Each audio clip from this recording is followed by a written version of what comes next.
Good afternoon. Welcome to the November 2023 Executive Committee of the Board of Education Retirement System. Today is Tuesday, November 14, 2023, and the time is 1:06 p.m. As a reminder, please note that the committee meeting is being recorded and will be posted to the NYCBERS YouTube channel. I will start the meeting by calling the roll. John Madrick. Present. Donald Nesbitt. Present. I just mentioned the ones who are here. No, I go through everyone. Sure. Gregory Faulkner. Not present. Anthony Giordano. Present. Corrine Holland. Not present. Okay, so we have quorum. I'd also like to note for the record that John Dorsa. I should stop. Yeah. Okay. Tom Shepard just joined. Effie should be here. And additional trustees, Maisha and Tom Shepard. Is that it? So far. Okay. The agenda one is to consider the minutes from the September 2023 Executive Committee meeting. Summary of which, which was included in your packet sent out prior to the meeting. May I get a motion to approve the minutes? So moved. Thank you, Tony, and thank you, second, Donald. Any discussion? Thank you. So all those in favor, please say aye. Any opposed? Any abstentions? The motion carries. Now we have several agenda items for today's meeting. For agenda 2 is an authorization to extend an agreement with McLean and Company to provide human resources, research, and advisory services to NYCBERS. May I have a motion to consider? So second. Thank you, Donald, and thank you for the second, Tony. We have both Michelle and Lydia to tell us more about this agreement. Yes, good afternoon.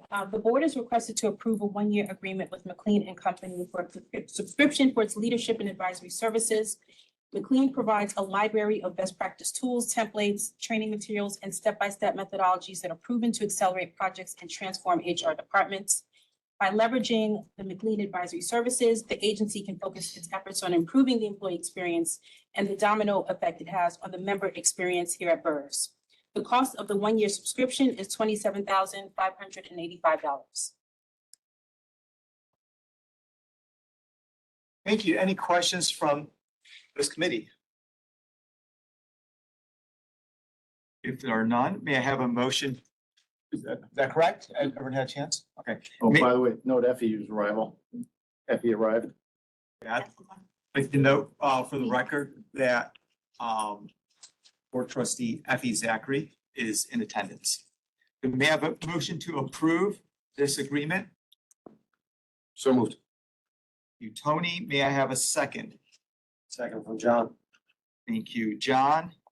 Any further questions? All those in favor, please indicate with an aye. Aye. Any opposed? Any abstentions? Motion carries. For agenda 3 is a discussion that's an overview of portfolio topics concerning excess returns, private markets, and related to that, minimum commitments. And a related discussion with associated public market heat maps and updated performance matters from our general consultant.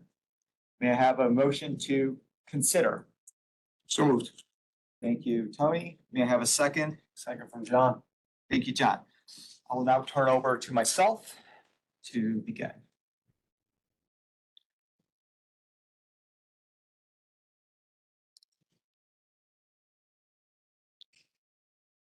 Can everyone virtually and physically see the slide on screen? Okay. I can't hear anyone online, so please chat. It is visible. Hi, Salil. It's Alex. If you can hear me, we can see your slide. Okay, no, wonderful. Every so often I'll check in, just I'm used to it. If, Good idea. Good idea. Thank you, God. All right now. For that.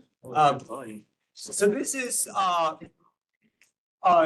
the first part of the presentation. Like I said, we're going to have complementary analysis from our general consultants, but I wanted to show the concept of excess returns, which is simply the returns versus the benchmark for specific asset classes, and its mathematical context. We often see these in reports. They're broken out by different time categories, but there's no way to sort of like step back and take a look at what the information means.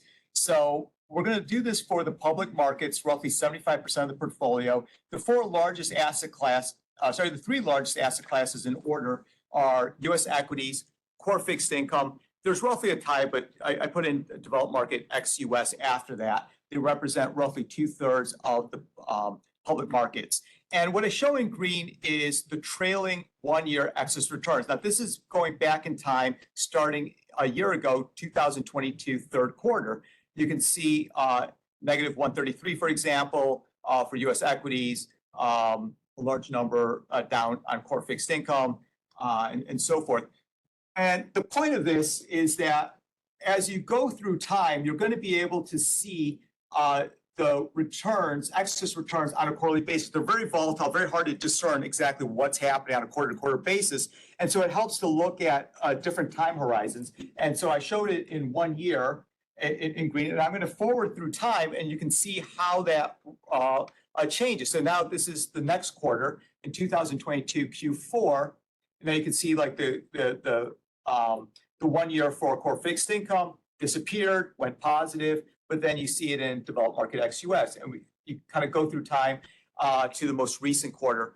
And the point of that is there's going to be volatility, not just at the quarterly level, but even if you look at a 1-year trailing. So now I look in red, and you see the 5-year trailing right next to it. I'm going to go back, and you can kind of run through the tape a second time. So 4 quarters ago, and then kind of you go through, and you can see a clear sense of what the underlying signal is, as opposed to the volatility associated with the noise of the 1-year trailing. And there's something about the story behind these numbers, and this is just mathematical, not sort of explain the investments, but rather what you see in the numbers that help explain excess returns. And so for U.S. equities, for example, you see negative 39. A large component of U.S. equities is a passively managed index fund. However, that's for our large caps. It's the smaller caps that wind up dragging down for U.S. equities and create that negative 39. For core fixed income, you would expect sometimes you get that as a diversifying asset class. In this particular case, you don't get a diversifier in core fixed income over the last 5 years. For developed market ex-US, you see a positive value, and you get the exact opposite dynamic versus U.S. equities. You actually have negative excess returns from the large caps, but it's the smaller caps that are outperforming by a large amount and dragging the excess returns positive. Collectively, what happens in U.S. equities and core fixed income generally winds up being the direction of the signal for public markets in total, and so you see negative 11 there. So I wanted to sort of show that, and then I'll move on to something else. And Vanessa will talk during her presentation about looking at this in other dimensions. First of all, any questions on that in terms of excess returns? I just want to note Steve Meyer is he's in the waiting room, so somebody could just let him in. Steve. Okay. How long has he been there? I don't know. 2 years. 2 years. He's been waiting. Sorry, Steve. Is he on the other WebEx? Joined? Is he on Teams or WebEx? I don't know, but I'll make sure he's on. Yeah, he's on WebEx, yeah. I don't see his name. Yeah. Okay. Tell him No, that. no, we don't see the other. Make sure it's not Steve, so I. We don't see like the other members. Yeah, you're on the side. Oh, I see. I see. Okay, so you wanna go back to- Sure. Okay.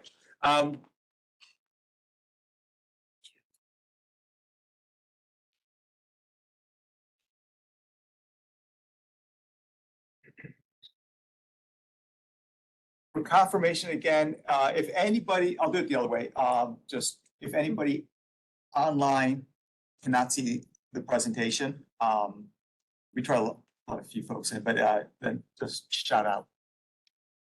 This presentation is on minimum commitments in private markets. And we explore the topic right now as a discussion item. There's nothing to be settled. There's no specific hard recommendation in this presentation.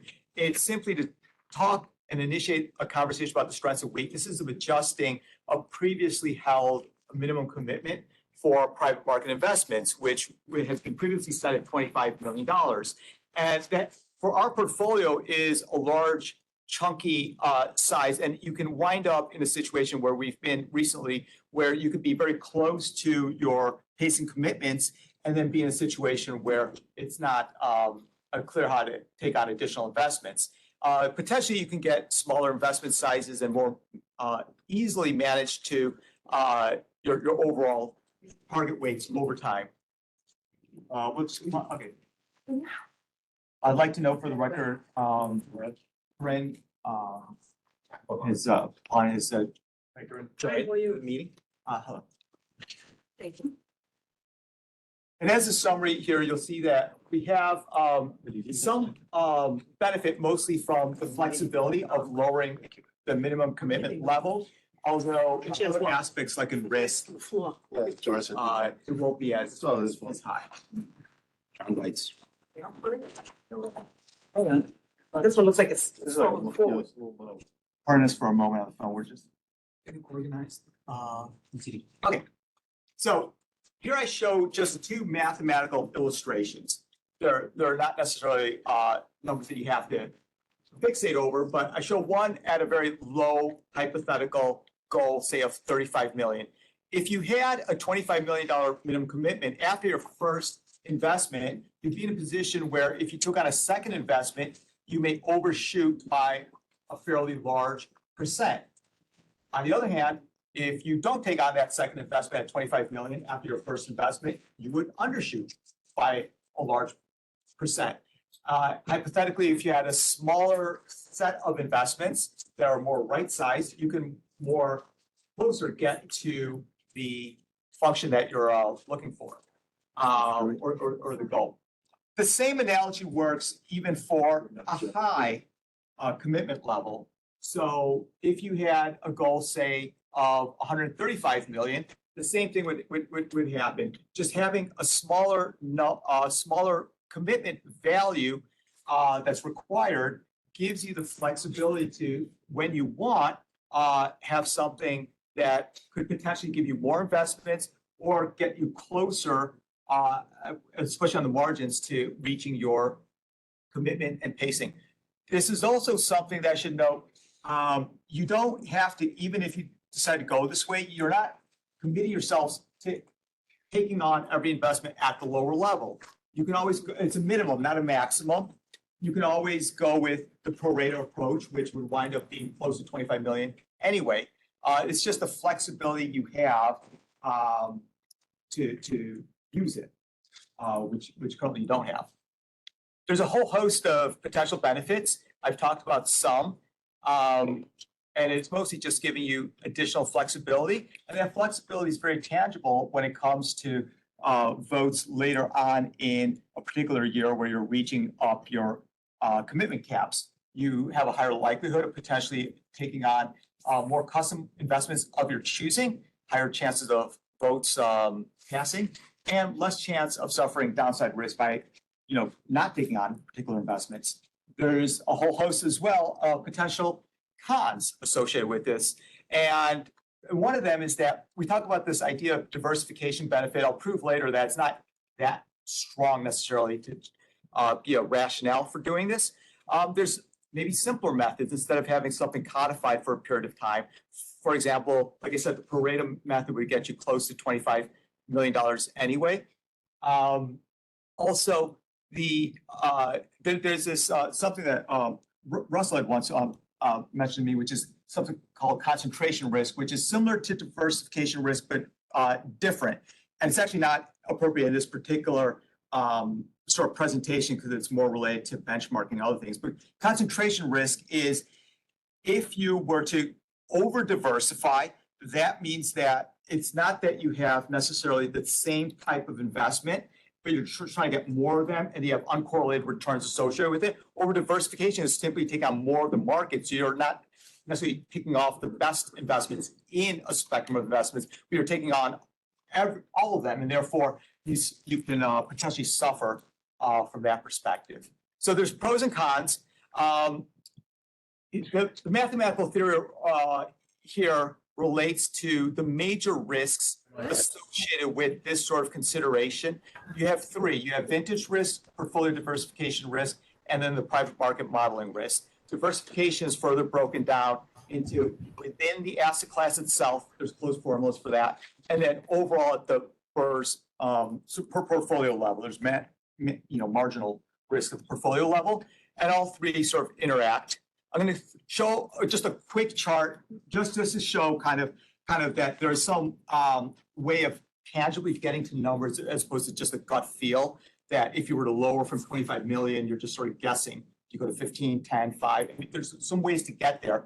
And so I've modeled out for the BERS portfolio where we have our private market risk for individual investments on the horizontal axis, and on the vertical axis, you show what's the multi-correlation between specific private market investments within the same asset class. And it's actually centered around where the BERS portfolio is. And what I show in green is the spectrum of how much diversification benefit you actually get. And for our portfolio, you can see by the measurements down there, it's roughly 0.02. So in other words, if you took this to the extreme, you drop the minimum commitments, and you're able to take on a greater number of investments at lower commitments, you get more investments into the private equity or other private market asset classes, but the amount of reduction in that asset class in terms of standard deviation would be very small, 0.02, like I said. Now, if you were to get some diversification benefit and you're able to maybe not overshoot as much, you can see those are two countering elements of risk. And so what I show on the right is what happens at the overall portfolio level for BERS. And so that small amount of diversification benefit gets eaten away with the fact that you're sort of now not overshooting as much. You have less of it in your portfolio. And so you see something in the yellow orange in the middle of our portfolio at around 20%, and we have about 20% correlation. And so this is just one way of saying that you are getting a little bit of risk benefit, and it's great, 0.05% removal of standard deviation, but it is very small in relation to other types of modeling that we've done. So if you look at asset allocation, for example, we were getting benefits that were roughly 5 times that on the risk side. Liability risk modeling, around 15 times that. So it's a good battle to have. It's in the right direction, but we should keep things in perspective in terms of how important it really is. So what's the thesis? You should do it for the reasons that you get the flexibility, but don't do it in this idea that you get this great risk reduction benefit. It's a very small amount, but there's many other reasons like simplicity and just the flexibility. What about the other side of additional administration? That was put in here, operational risk and My brain is just catching up. Yeah, so that's kind of what we have in terms of our final reflection on this. The recommendation, which I don't have a specific recommendation in terms of an actual number, but it all moves in the direction that you would benefit if you wanted to go and approve this and actually use it, of having something, it could be half of 25 million, but it's up to you guys to figure that out over time. And this presentation is particularly targeted at the 3 specific private market asset classes where we're overweight currently our target, but it would also apply over time on our underweighted asset classes. And I have one thing on the appendix here that I wanted to show. I looked here at the last 3 years, 2021 in the first column, then 2022, and then 2023. I show what's the monthly change in our private equity. And I use that as one example, but I've done this in the other asset classes as well. What's been the change in weight on a monthly basis. And you can see how it's increased over the last 3 years, but it's increased at a different rate in each of the 3 years. In the middle, I show in red what's been the public markets change on a monthly basis for those months over that year. So 2021, 2022, 2023. Obviously, you had a run up in 2021, a drop in 2022, and a little bit of a rebound. And then in green, I show what's the commitment level relative to the portfolio in those years. And you can see kind of this example of what better matches the explanation for the changes in the increase in weight in the private market asset class weights, and what would be the benefit of not overshooting as much. There is some benefit because you can directly see that relationship in the bottom part in commitments. Any questions from anyone? Anyone on the line? I went through that fast. I gave myself a short amount of time to keep this on schedule, but Just a question. So this is basically saying the denominator effect has effect, but it's not the key. it's about half the effect right now. In for BERS, it's roughly 55%. Historically, it's been less than that. And in some of the sort of other asset classes and in maybe other systems, it would be even lower. The most of the reciprocal of that would be the investment decisions. So investment decisions are driving. Resurged, and there was a.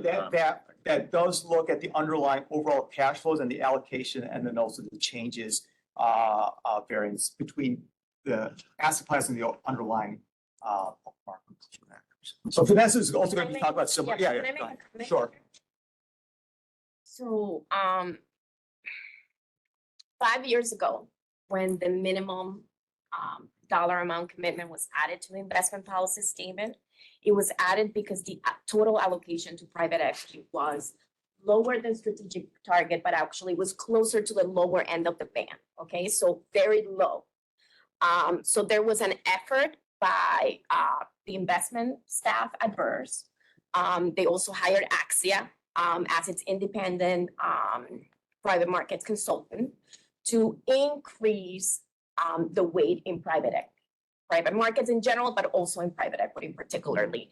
At that point, it was decided that the BERS trustees were uncomfortable with some of the commitment amounts that we were receiving from BAM because some of them could go as low as $5 million. So the thought was, if we continue to commit at $5 million levels, we're never going to reach target. So the 25 million went into the IPS for that reason. Today, 5 years later, we're in a different market environment. A lot of money has been put to work over the last 5 years into private equity. So it's part of the reason why in the review of the strategic asset allocation, when we discuss lowering PE as a strategic, the strategic allocation, we said when we review the IPS, we need to also consider that minimum dollar amount, given where you are currently. You're currently at 12.5% as of September. You're over strategic. You're in the upper end of the rebalancing range. Yes, 50 some, I don't remember the number. Over 50% is due to the denominator effect, but a lot of it is due because BERS wanted at that time a more aggressive pacing analysis and pacing recommendation into the asset class to get there.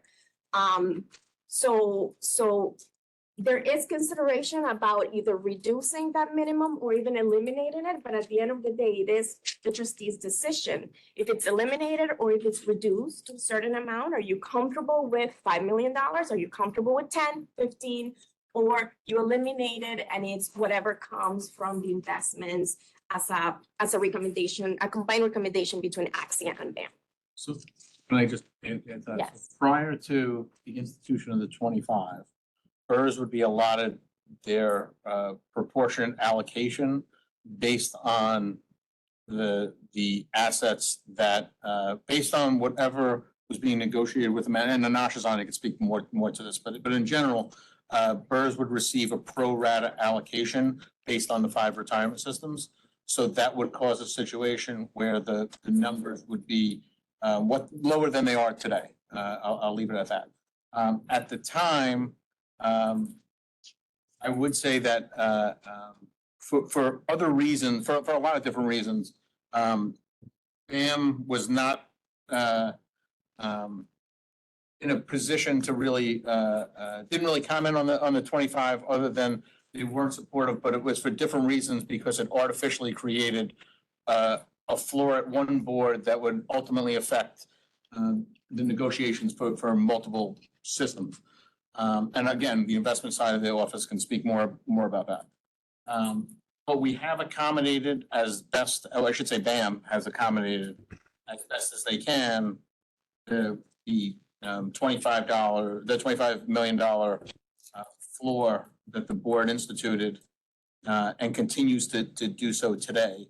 But to some of the points that were made, it does create other issues when there are smaller managers that you wouldn't be able to do any business with anyway because of the size. So it sounds to me more of a change of philosophy, because the philosophy that was adopted by the board 5 years ago was a smaller number of deals and a larger amount of commitments.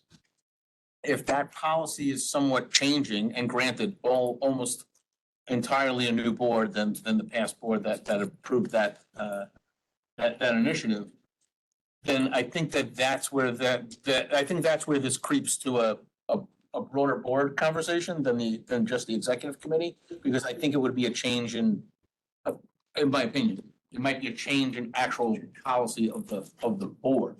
So I think this is an appropriate conversation to have, and I'm not on this committee, but at the same time, I think that if you're getting into the policy world, it's a broader board conversation. And just to reiterate for folks, I do not represent the Bureau of Asset Management when I'm here. I represent the controller, so I'm one of the controls designees to this board.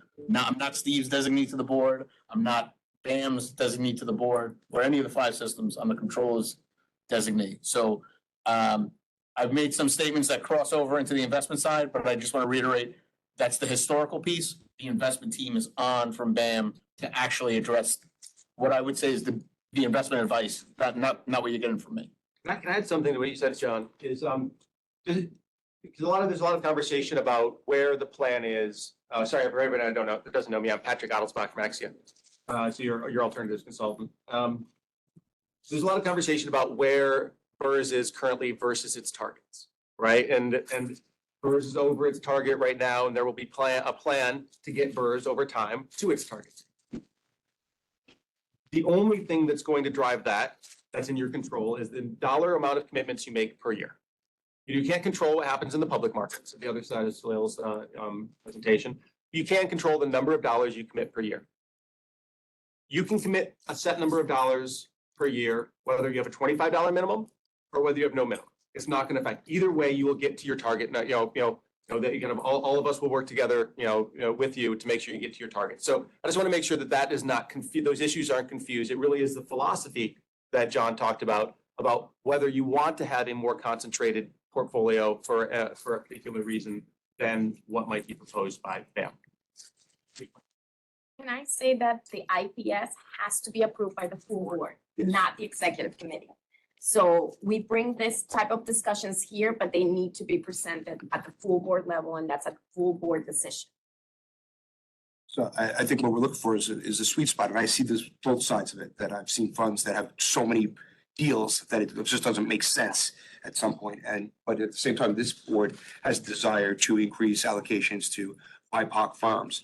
And I think within that realm, maybe a smaller number probably benefits us in getting more to the table.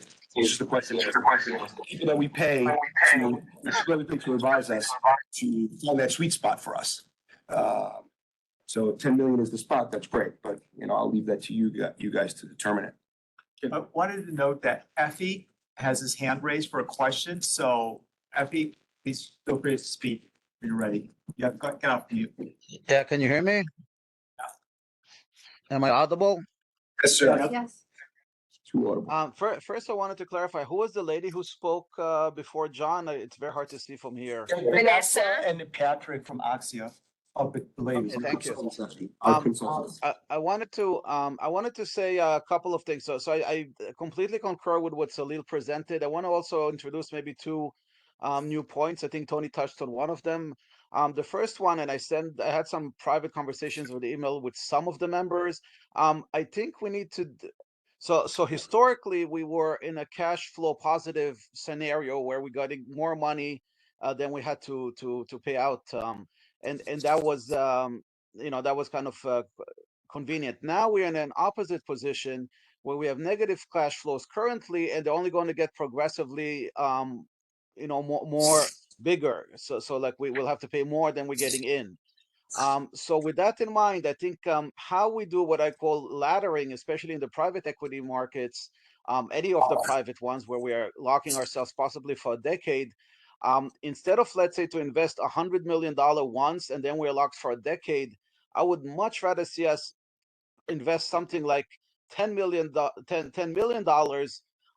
over, let's say, annually, also 100 million, but like this way we have exits every year and not one huge exit coming. Like if we invest 100 million now, in a decade from now, we might have a big exit that is more than 200 million coming out. And then we have, like, okay, like suddenly, how do we invest all that money? If we needed to have money before that, like 5 years into it, we don't have the money. It's hard to get out. The secondary markets like have severe haircuts. I think would be much more prudent for us, given the negative cash flow, to kind of layer out things, and a smaller minimum will make that much easier. That's one point. The other point is that Tony kind of touched on that.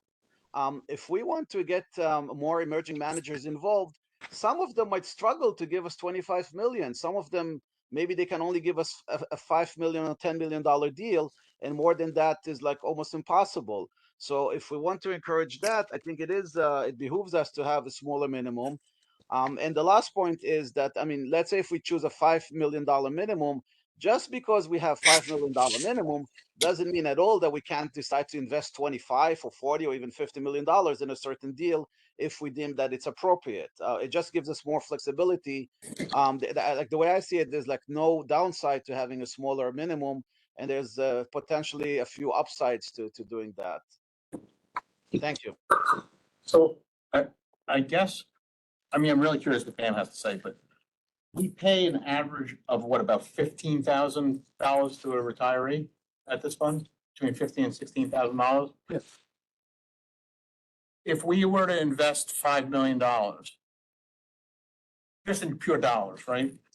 What kind of return do we have to generate to pay beneficiaries, right? So there becomes this case of, if the ultimate goal of the fund is to pay benefits, right? And to pay the deferred wages of our workforce.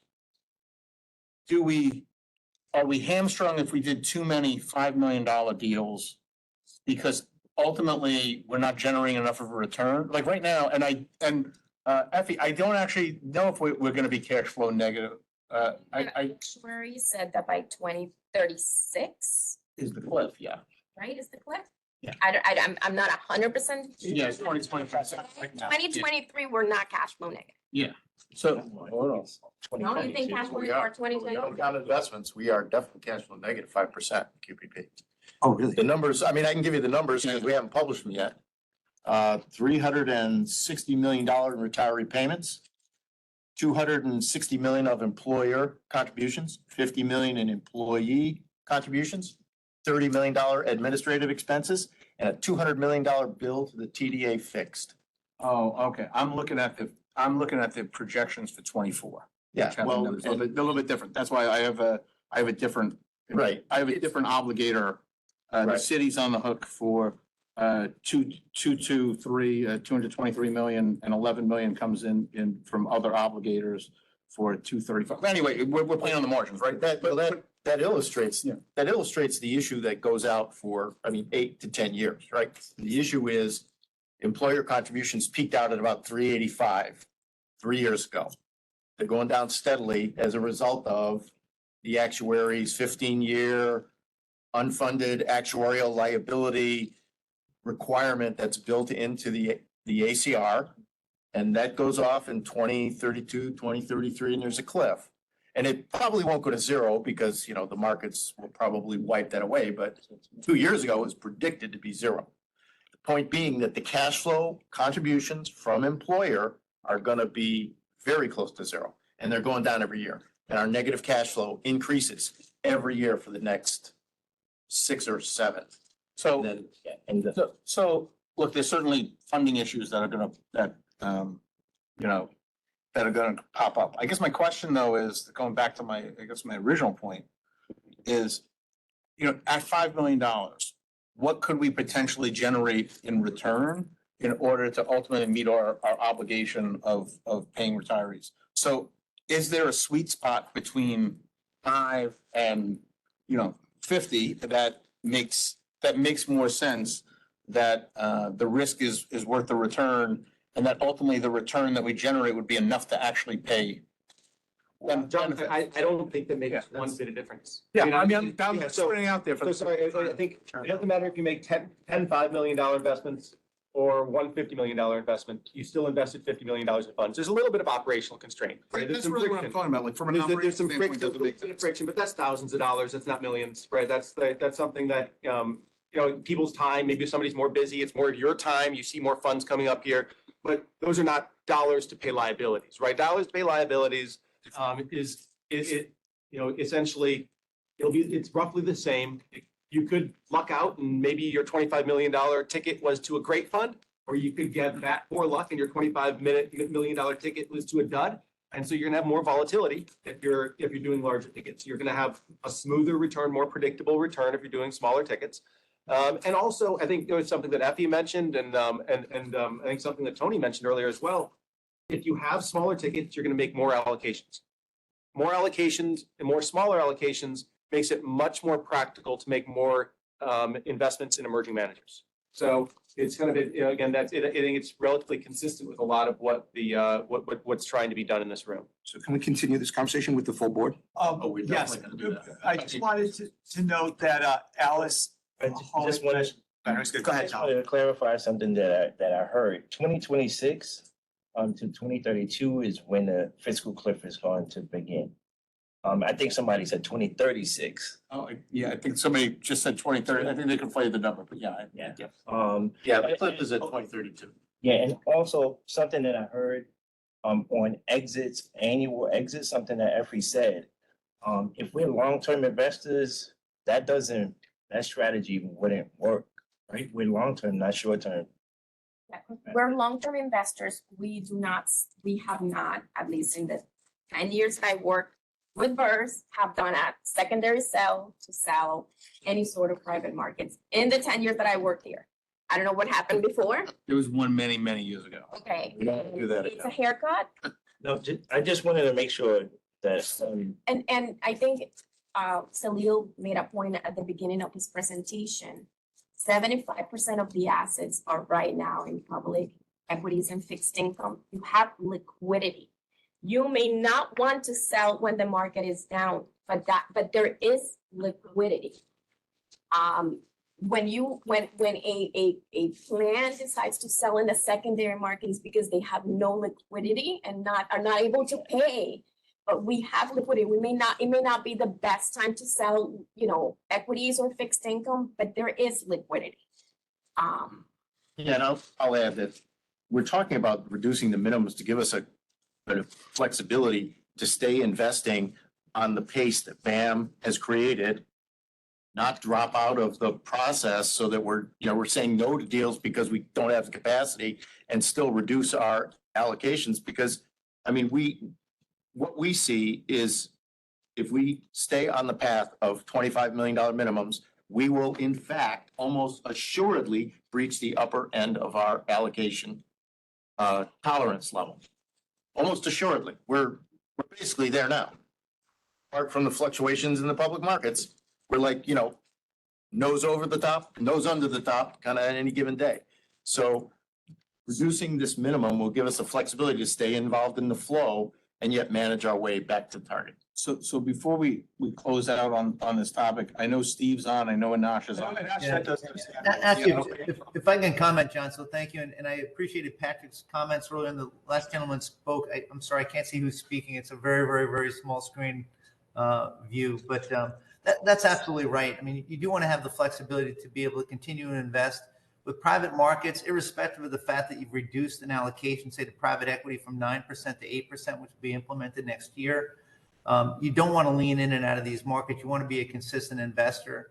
And to echo Vanessa's comments earlier, liquidity isn't the issue for the portfolio. It should be really focused on return and trying to balance those risks. And I apologize, I dialed in late, but Salil's points around there are benefits associated with having a higher number of more diverse and unique holdings in a portfolio.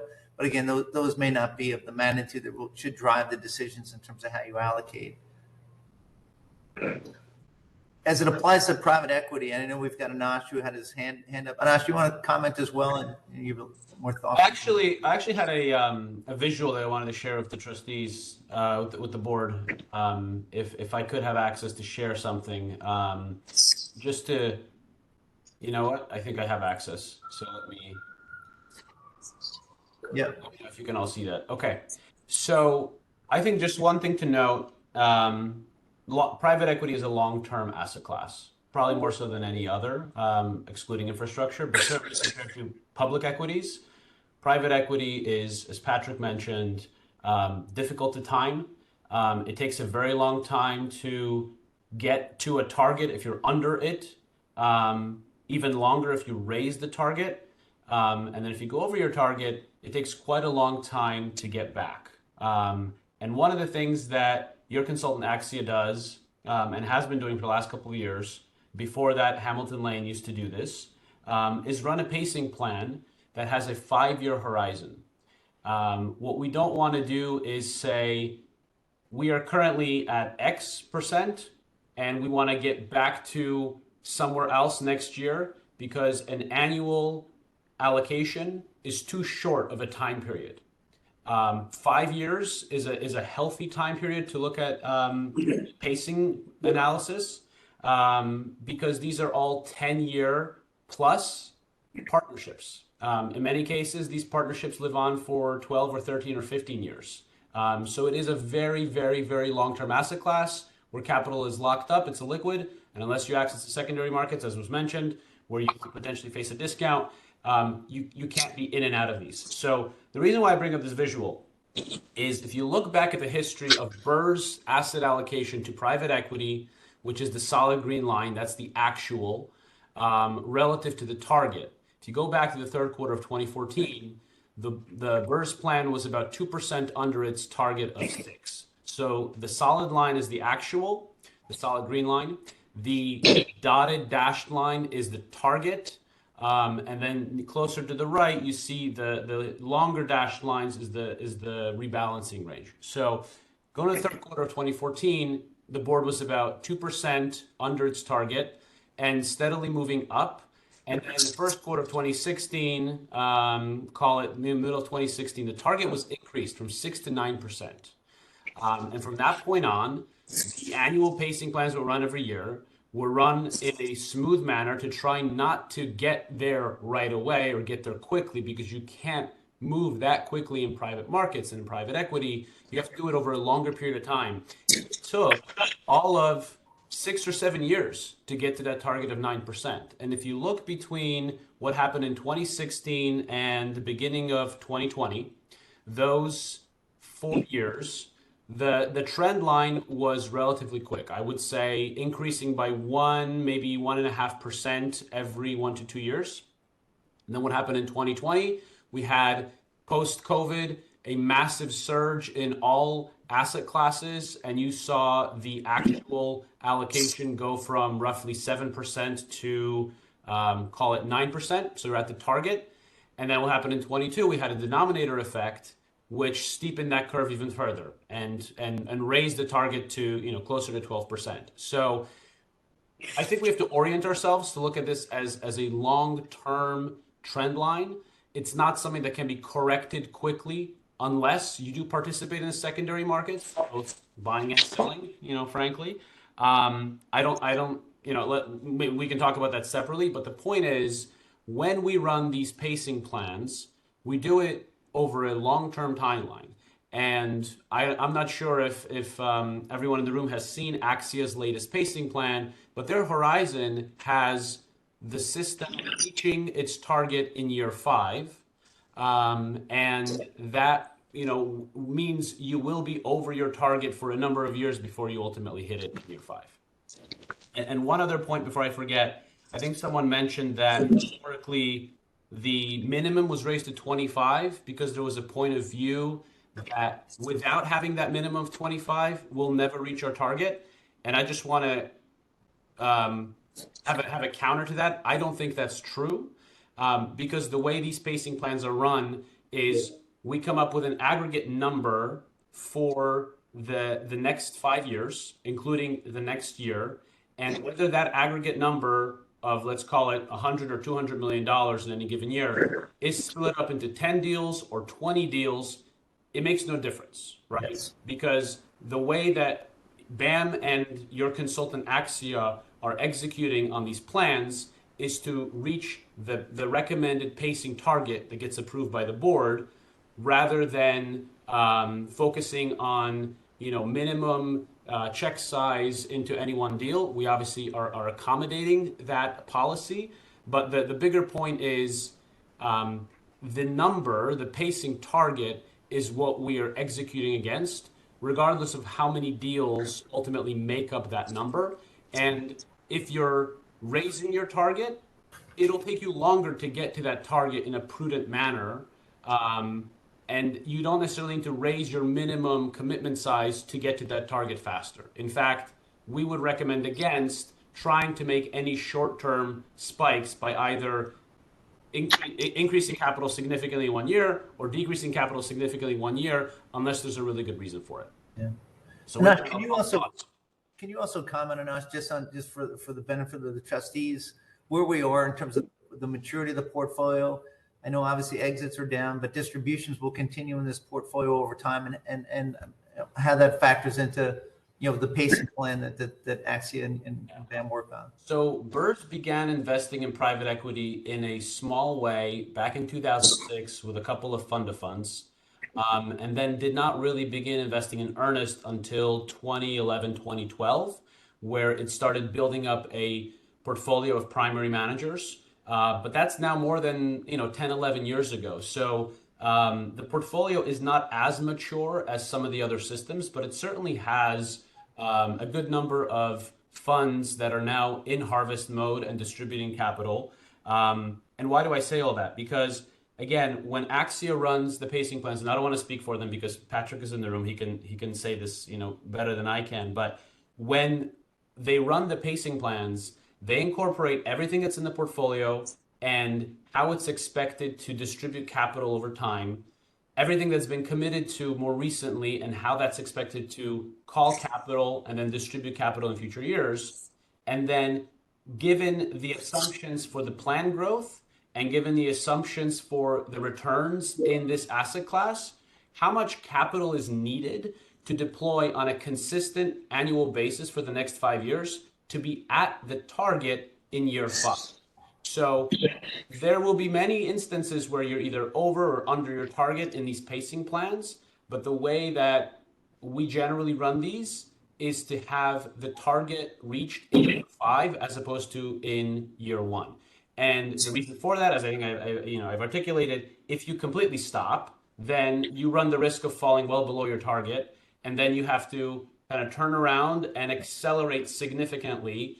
And the reason why that's ill-advised is you will be making significant vintage year risk by being in and out of the market, as opposed to trying to be consistent in deploying capital. And consistency in deploying capital in private equity is very important to be successful. Anash, can I just ask a quick question here? Sure. I just want to clarify and make sure I understand. Most of the chart up until about 20, until it crosses the line, you've been catching up from the downside to the target.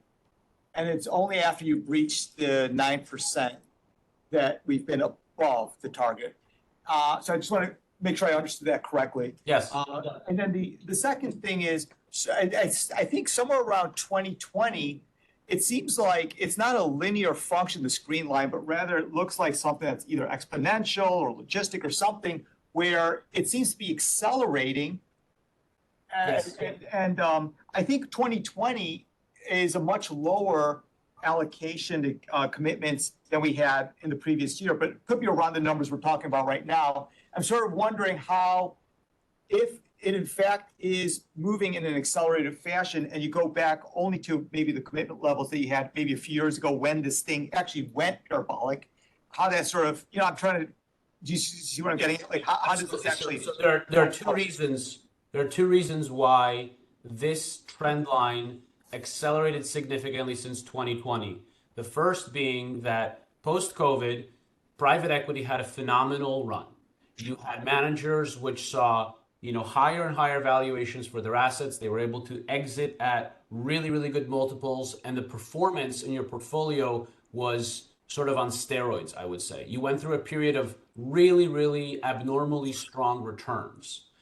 And immediately following that, you went through a period, as soon as you crossed the dotted line, of the public markets selling off and the denominator effect, which resulted in yet a further spike in your private equity portfolio relative to the denominator. So it is both strong performance in 2020 and 21, as well as the denominator effect in 22 and into now, into 23, which has put you in this position. You know, you could certainly take a point of view that perhaps some of your private equity portfolio is a bit overvalued. The green line is actually not as high as it shows.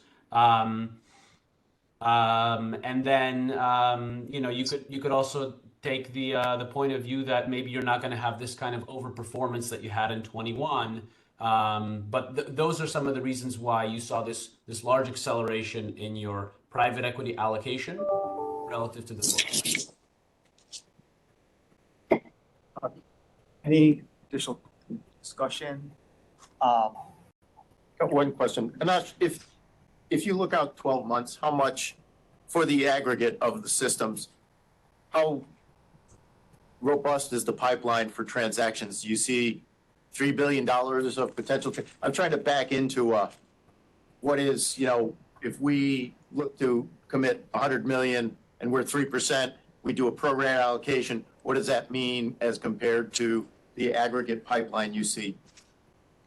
Well, I think those are two different things. And I don't think we should be sizing our pacing plans or creating our pacing plans based on the pipeline. Because I think if you have a point of view about this asset class and your portfolio is in a certain position, that should dictate more or less how much you allocate to the asset class. The reason why we have plus or minus 25% in these pacing plans is to accommodate either having a low quality or a high quality pipeline, so we can be leaning in or out of you know, market conditions. And we think that 2024 has a very high quality pipeline because we're seeing managers that are having a hard time fundraising, where we can get better terms, secure better allocations, and this is going to be a great, you know, buying opportunity for them for the next 2, 3, 4, 5 years. So the pipeline is very robust. It is very high quality. I think we're in a position of strength as investors and allocating into this asset class.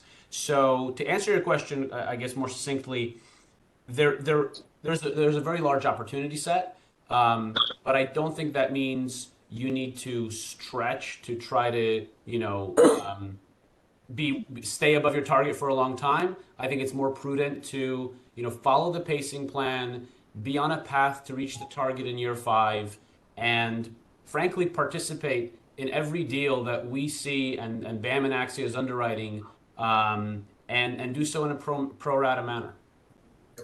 If I can also just add, maybe for more context, obviously we're concerned about the BERS portfolio and as a standalone entity.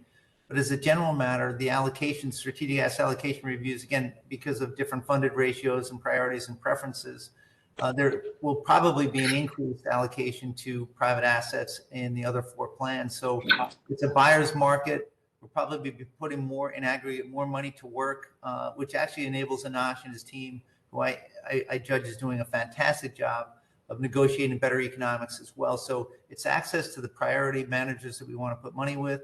It's also getting better economics, lower fees, lower carry, et cetera. So I echo Anash's assessment. It's going to be a good time to be investing in private equity. Again, leaning in and leaning out. I know we use the term differently. I think of it as more binary. You don't want to turn off the spigot when things cheapen up. You want to be a consistent investor here. And I think that's certainly what the pacing plan will drive. Is there any discussion from anyone online or in the room? Continue this?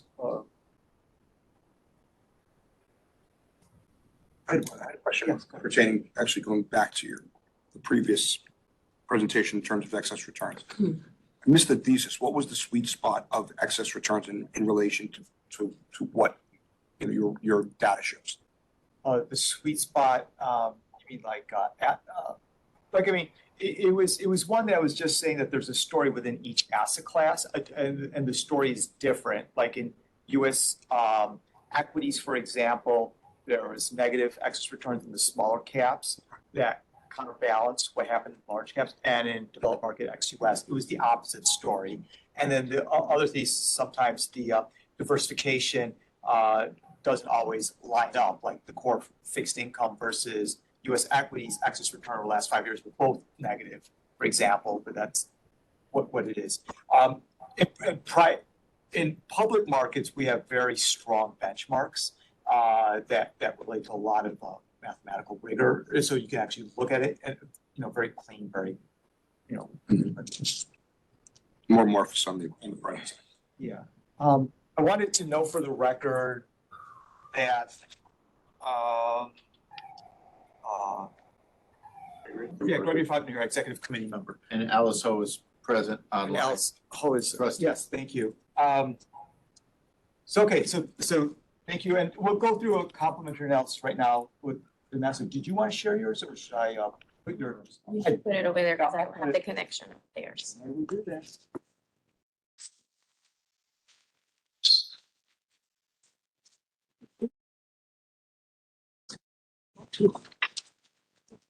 And before we start, I just want to make sure that I introduce Ben. Ben is our head of public equities.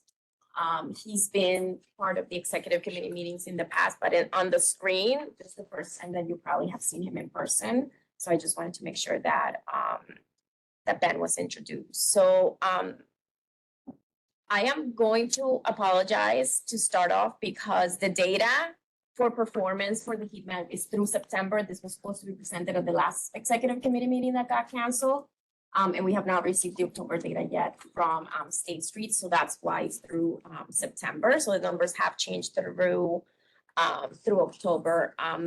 Before I pass it to Ben to talk about kind of like what's going on in public equities and fiscal year to date, the BERS plan is down 2% through September. October was a negative month, but November has picked up a little bit in terms of performance. And there is, I think that what Khalil just mentioned, that is a very different story. It's a very different story by region and even within fixed income. So that's why I thought that it made sense to bring Ben over so he can talk a little bit about specifically some of the managers that on the shorter term have been underperforming, struggling. But remember that while we look at managers on a shorter term and a lot of the numbers change quarter by quarter, this is a plan that invests more in the long term. So we're really concentrating more on, 10 since inception time periods, but on the short term, having managers underperform on the active side does impact that total performance for the fiscal year date. The managers that you see here are only the ones that are pure equity. Most of your US equity portfolio is actually invested, I'm gonna say passively, but it's not really passively because of the fossil fuel divestment. There's a tracking error going on there. So you need to remember that anything passive because of your divestments, there will be some tracking error that will impact those managers versus the benchmark. I'm sorry to cut you. Are you presenting stuff on the screen? This is Yeah. Effie. I see that. I Okay, cannot one see anything second. on the screen. We were just starting to present, so. I haven't gone through any of the slides, Effie, so just give us a minute for. It's just a question about the. So, just a simple question. So, for non-US and for US, we have legato and we have expandants. But when we get to fixed income, we actually break out what Vivian has inside of there? Yes. Is it just a function of the? It's the function of how State Street reports them, right? So Exponents and Legato, State Street reports it One as a entity? one entity and an aggregate, because in fixed income, they're, you know, the different sectors, right?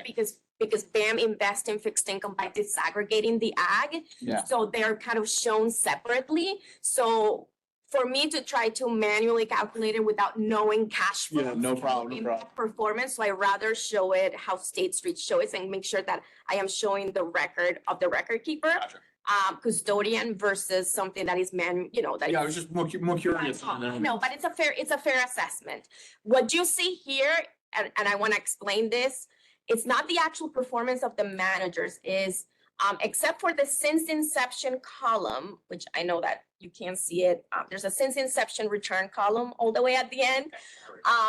But everything is basically manager minus benchmark. Those are the numbers that you see. If the returns are negative, in the manager return minus the benchmark is red. If it's positive, it is green. If it's equal to benchmark, it's gray. The last column is the actual return of the manager. So Wellington, since inception, has performed 10.6% for this portfolio. And the one below is 7.3 for this portfolio. And you see this when you hire those managers based on the State Street book of record. In parentheses, what you see is peer groups. So a peer group is, we take all US mid-cap managers. You divide the peer group into 100. You find the median is 50. So if it's below 50, the manager has returned for that period below the median. If it's above 50, the manager has performed for that period above median. I'm going to say that the only peer groups here that, in my opinion, are not appropriate are the fixed income peer groups, because no one disaggregates the ag for peer groups. So they're really run versus core. And because that's what's out there for any of us to use.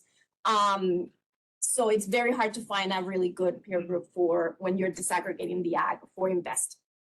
Any other questions on just, basic information on the chart? Are Wellington and Bailey Gifford on our watch lists? Wellington is on the watch list. Bailey Gifford has not been added to the watch list. Okay. Yeah, a lot of red for a lot of years.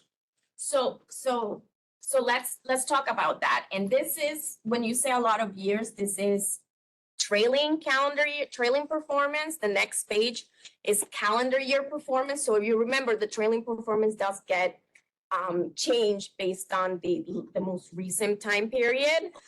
So I'm gonna say off the bat, Wellington and Bailey has gone through, as you can see here, if they continue in this will be their third year of underperformance. The same thing with Spruce Grove, as you can see right here on the non-US side.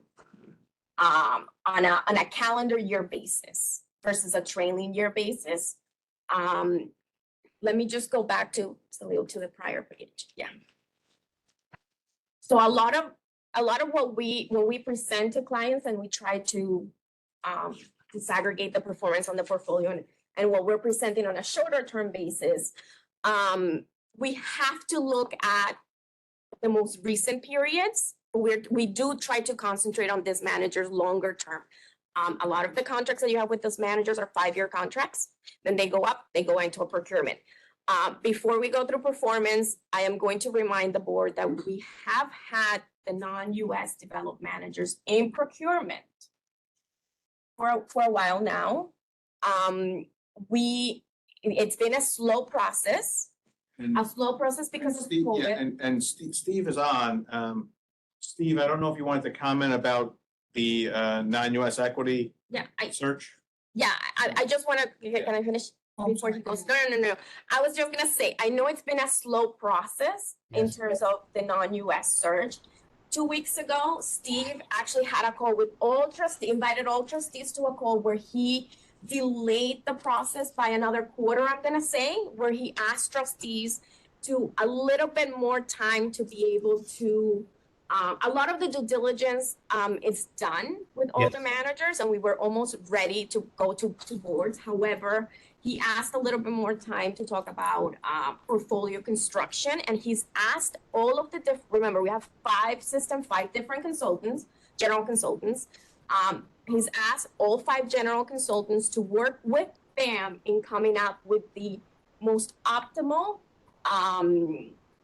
portfolio construction, active versus passive, and the right mix of managers on each side. And Steve, you can go ahead and. Yeah, no, Vanessa, thank you, Vanessa. You said exactly what I would have said, the way I would have said it. I do think, though, there's more analysis we have to do. So we're partnering with Siegel Marco and Vanessa and her team and the other 4 general consultants and their experts as well. You're absolutely right. John Mercerberg and his team have actually completed the due diligence review of the developed market ex-US potential managers and have recommendations. But I thought it made sense. I have some concerns about that whole active versus passive debate and whether we're perhaps too diversified in some of the portfolios that cancels out the active investment share, whereby we wind up paying active fees and getting index-like returns. I will say, however, I think BERS historically, perhaps given their size, perhaps given some intent in terms of being more concentrated, is in a different situation. So, for example, the largest one, Teachers Fund, actually has across the 3 sleeves on a global basis, it has 22 active managers in public equity versus BERS has just 7. So I think the analysis is different, but I do think that we need to be very thoughtful in terms of how we construct portfolios, where we think we're getting value for money when we pay active fees. And again, we're working very actively on this to get something that's probably more thoughtful, perhaps more quantitative, that would help drive the decisions in terms of what we would recommend to the boards for their consideration ultimately. Steve, and I will also say that in this non-US search in the past, when we were looking at non-US, we allocated all the dollars into active because we were reaching for returns. We needed returns. Yeah. The plan is in a different market environment today, a different funded status today. So, and we've heard the trustees mention that they want to include more, less I'm going to say more of a beta exposure, a passive exposure. So there's less of the volatility of the active managers. And we are listening to that in part of our portfolio construction that we will be working with BAM to come to you all on that. And also the potential impact of the divestment of fossil fuels. And does that impact in any way the ability for active managers to deliver alpha that's consistent with the fees that we're paying? So then with that, if there's no questions, let's go through performance. Ben? Right, thank you, everyone. Perhaps if we can just start Salil on the next slide with the calendar year. So I think it's important to set the scene here. So just to characterize equity markets over the last couple of years, because there clearly has been quite a dramatic shift from that 2020 onwards, a lot more red on the screen. And that we've really gone from a period of very low interest rates, low cost of capital, that really favored a long-term perspective, investing towards growth-oriented companies. And then in an effort to clamp down on inflation, clear over the last 2 years, really going through a rate hiking cycle. And this has really changed some of the performance drivers of the market in terms of how stock prices are performing. We've seen a lot more correlation across markets based on macroeconomic drivers. So stock prices moving substantially more based on Federal Reserve rate decisions in terms of their decisions to raise interest rates. And really, you can see the last 2 years, 2021 and 22, have been substantially impacted by that, especially Bailey Gifford and Wellington, where you see a swing from actually quite strong performance in the prior years to substantially underperforming the market. You can flip back to the prior slide. And that really brings us to this year. As we came into 2023, there really was a thought that perhaps in late 22, the market had reached some kind of bottom for equity markets, and there was definitely a risk on surge in terms of a reappreciation of growth equity after 2 very poor years. And then we came really to the middle of the year, and that's really where, again, rates have been very much a driving factor of equity market returns. Your growth exposure and Bailey Gifford, and to a degree the Wellington mid-cap strategy, which has been more exposed to growth, although as a core strategy, it's been tilted towards growth over that time. We've then seen a real ramp up in interest rates, longer term interest rates over the last 3 or 4 months, where long-term Treasury yields, if you look at like the 30-year Treasury yield, reached a height that it hasn't really seen in about 17 years, since 2007. So I got a question. Yep. So to Tony's point about Wellington and Bailey. Yep. And Bailey in particular. The thing with Bailey is they always stick to their knitting, right? They're stock pickers. Yes. They have this Only just long-term high holds. And my question is, have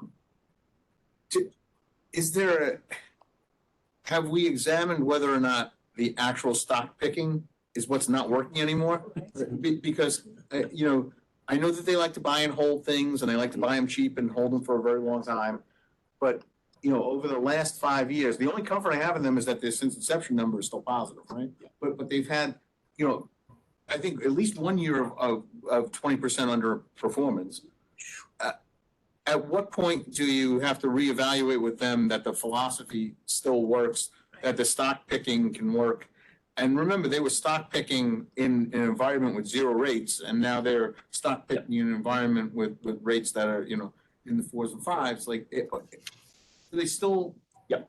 At what point do we have to say as a board, what's the, and maybe that's part of the not the front run Steve stuff, the active passive conversation. But I think that's really that's the question, right? No, I think it's a very valid question, and I'll talk through exactly, I think what will help there. Can I make one quick comment? I'm sorry, just a comment on, I think Tony asked the right question earlier, in terms of whether Bailey Gifford or perhaps Wellington are on watch lists. So just as a matter of record, we're in the process of reevaluating our watch list process within the Bureau of Asset Management. I actually believe that Bailey Gifford should have been on a watch list when it outperformed so dramatically. I think that's a sign where you need to pay attention. So, our equity and fixed income public market team here, they focus on all these issues on a consistent basis. But what I do think I need to do is remove the watch list function from the asset class managers to risk. And then basically when it moves onto a watch list for outperformance or underperformance, it's then reviewed by a subcommittee of the investment committee here that's comprised of CIO, the 2 DCIOs, and the head of risk management. And again, that's just to ask the questions that John, you asked about what's driving that outperformance or underperformance, and should we be paying attention? Has something changed? Is it style drift? Is it just happens to be luck? Is there an excess building up in the market? So I do think, and Tony, I applaud the question, but I do think we need to be more thoughtful there. And again, looking at performance in both ways, outperformance and underperformance, that could drive a firm being put on the watch list. My follow-up questions to this then are, what are the process? I'm a relatively new board member in terms of getting a manager on the watch list, review, and then I think that from the other side, terminate, you have to put that money someplace. Yeah. What's the process for where we put that money in the interim? Well, Tony, it'd also be a question of, good questions, right? But it's also a function of when they're on the watch list, what are we watching for? What's time limit? What's the communication to the trustees when they go on? What's the communication in terms of the interim process and when they come off? So those are all really good questions in terms of how we do it. And again, I think, you know, and I'm being perhaps more candid than I should be, but I think that asset class specialists can have a tendency to become more married to a name or more comfortable with a name because they've worked with them and had an allocation of them for years. So I do think you need. We dropped off. Is anyone else on the line that can speak?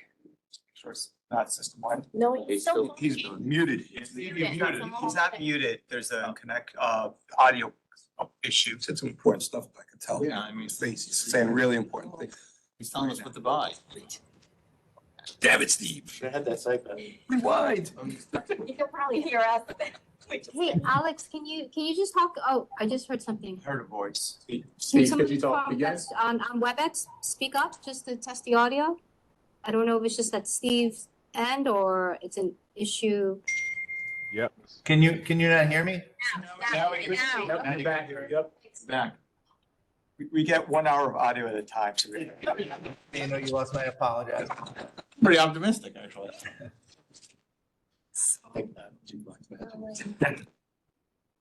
We can hear you now, Steve. Yeah, I'm sorry. I mean, I just to be succinct, you know, obviously I want to come back to the board and actually explain any changes to our watch list process, why we're making those changes. But again, my preliminary thinking is it needs to be removed from the asset class heads, managed by risk, and reporting into a more senior portion of the investment committee.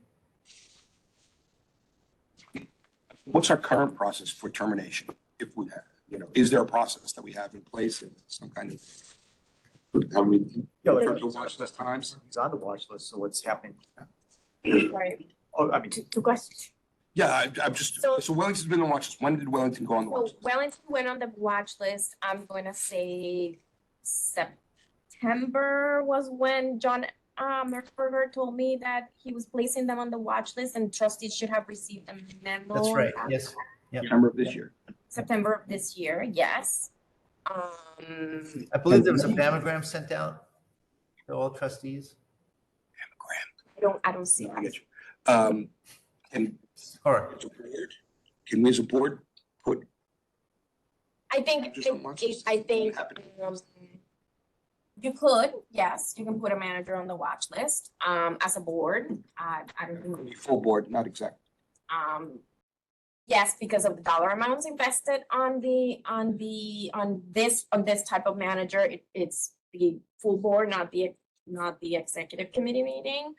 You know, process of termination was another of your questions. I think, you know, I haven't been around when there's been a termination by a board that hasn't been recommended through a procurement process, but I think that the board has the ability to terminate a manager and reallocate assets within existing managers in the portfolio.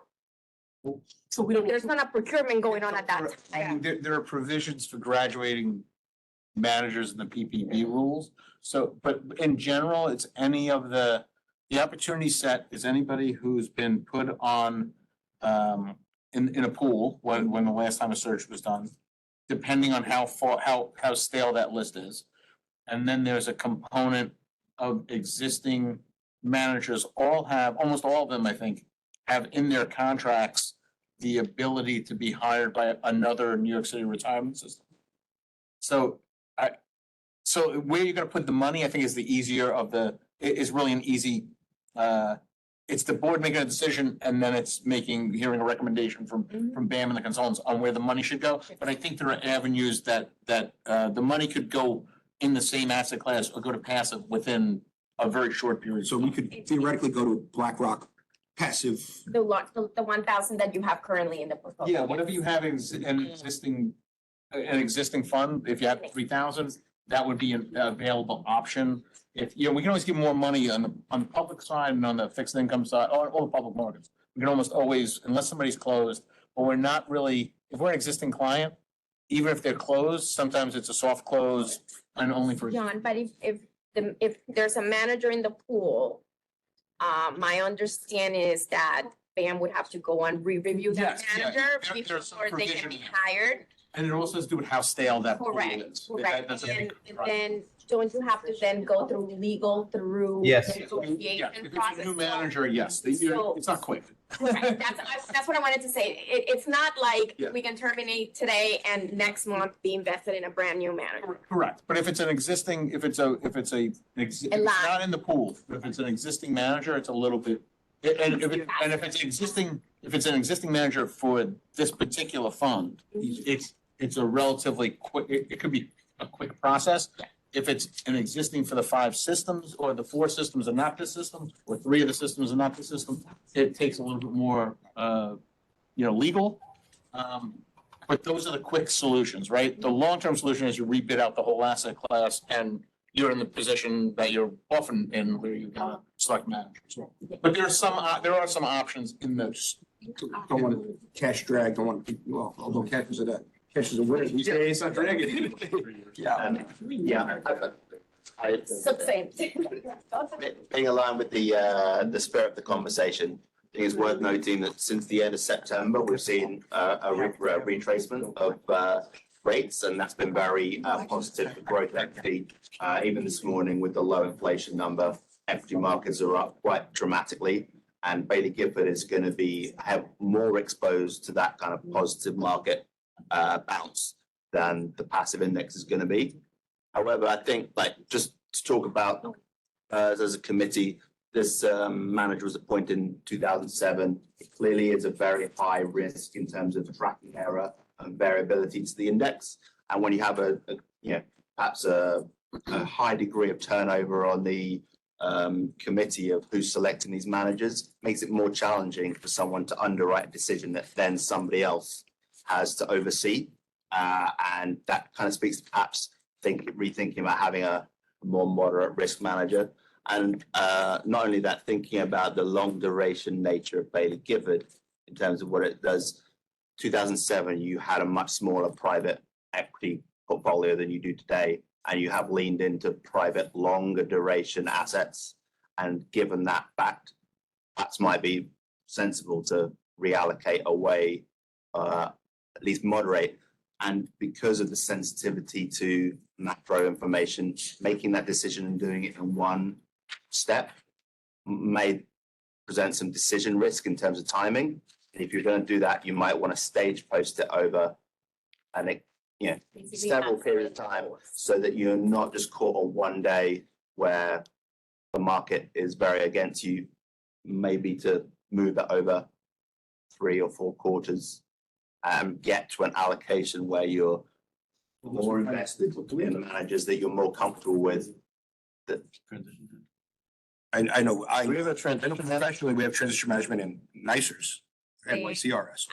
I don't even, does BAM have an active list of appointed transition managers? Steve, can you No, comment on no. that? We don't, we're stale. We actually had a number of, can you hear me? We actually had a small number of transition managers. Unfortunately, we're doing all the contracts with transition managers. Currently, we don't have one in place. So it would be a search for a transition manager. Yeah. And I think a lot of the last transitions have been actually manager, if I'm not mistaken. Which is the second worst word. I mean, sometimes a manager will take the assets and transition, a new In time, appointed manager will take that separate account and transition them themselves over a period of time. BlackRock. Yeah. With a performance holiday. Yeah, you give a performance holiday, you put them in a transition account, then slowly it starts moving. So, yeah. Well, this is one of my expertise. A good transition manager should be able to keep you cash in a neutral position and not have the performance holiday. That should be a key element of a transition manager. Yeah. BlackRock can certainly do it. So, questions on Bailey and Wellington? And I think just to validate the question about is Bailey Gifford still working? Bailey Gifford's a manager that's had the same consistent process for over 100 years. We don't think what they're doing is broken. They're just highly sensitive to a rapid rate of change. As rates plateau, we wouldn't expect to see, it's really the delta between going from close to 0 to over 5% in a short period of time accentuated some of the unwinding of the excess return that they've built up over the prior 5 to 10 years. Is there a passive alternative you would compare them to? You'd have to go into the the EFI growth EFI growth. index. Have we ever considered benchmarking our active managers against the most likely passive alternative? Well, that is what they're benchmarked against. Yeah. So they're benchmarked, So that Bailey's- difference is versus that benchmark, yeah, Okay. Just that they're much more towards the long end, so they're quite concentrated. So typically the benchmarks that the managers are against to it's most of them is what they put in their guidelines to be meeting. And they would argue that they're a GARP manager, right?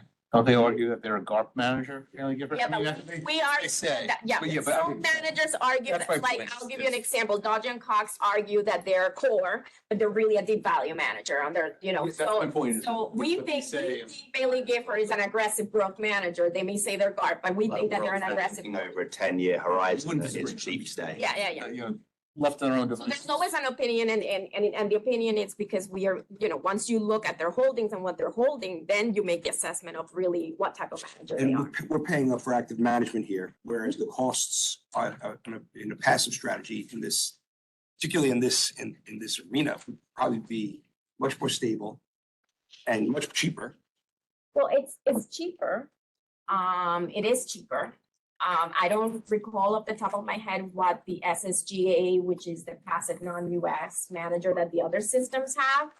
But it's definitely gonna be cheaper than the Bailey. And it's a risk question. It actually becomes a risk Yeah. performance, right? Yeah, so it's definitely gonna be cheaper. I think that when we aggregated, I love the fee question is not easy to answer because for fee purposes, every manager gets an aggregated fee level by adding the 5 system assets to that manager together. So the scaling differs. So that's why I'm kind of hesitating in the answer, but it will definitely be some saving. I just cannot tell you Right. it's, what it is. And just our volatility and risk. I think, The risk budget comes down, the volatility budget comes down. Yes. If we're passive in this strategy, whereas what's our possibility of really getting alpha in some of these markets at this point? What's the, you can get alpha in some of these markets, but you have to be a long-term investor. If you are more concentrated in the short term, you're not going to get it. You have to be a long-term investor. This is why this is a plan that is invested for the long term. I mean, I will tell you, Bailey has delivered 4.5% of return, and that is 2.2% above their benchmark since inception. So they are not underperforming this plan since inception. They're underperforming for the last 3 years, but not since inception. So 4.5 is their return, 2.2 is the difference of their return versus their benchmark for that same period.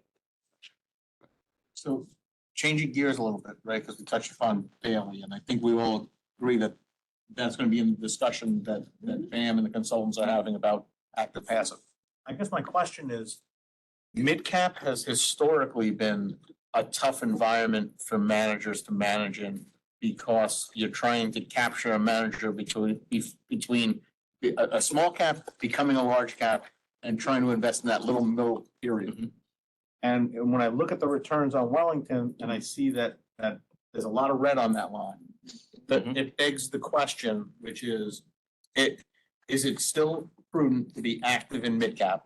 And if you look at the universe, are there compelling managers in the universe that have long-term performance? Or is this an area where the market's kind of passed them by and passive is becoming more and more of the better option, for lack of a better term? I'm really asking that question because we don't have a search on. It's not that, it's just more understanding. So I think that there's a couple of things to observe here, specifically that your benchmark index is the S&P 400. So within the industry, there's 2 competing approaches, Russell Midcap and S&P 400. S&P 400 has a higher quality tilt because of S&P's quality factors that it puts in for index inclusion. If you look over the long term, over a decade, basically comes out at around the same return, give or take a couple of basis points. Over the last 3 years, the S&P 400 has outperformed 400 basis points annualized, just based off their kind of passive index inclusion criteria because of the rate environment again. So that accentuates how bad these numbers look.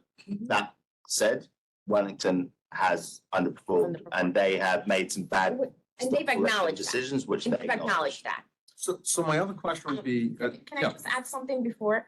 Effie's got- Okay, for the last 1 year, because there's something that you don't see. You see Wellington for the 1 year number down 4.5% in red. Their return was 11% positive, but the return of the benchmark was 15.5. Okay, so they were positive 11%, but the benchmark was 15.5. So that is the difference. So it's not that in every time period they're negative. It's that versus the benchmark they're negative, but some of them, this is also positive performance. But I will, and we actually we invited the BERS investment staff when we met with them, and we actually asked them and said, and what happened? And the portfolio manager acknowledged that there were certain stocks that he should have gotten out of much earlier. In hindsight, he should have gotten out of them. He sold some of it to reduce the weight, but he should have gone out of it more aggressively, and he did not. And that was his mistake. And he acknowledged that he's trying to change the, adjust the portfolio enough that he's trying to fix that performance, but it's not, I'll be honest, it's gonna take a long time to do that because he was down 22% in one calendar year. So it's gonna take a really long time for the numbers to look better because of the way the calculation works. Now, we have them on the watch list. They also have a change in portfolio manager.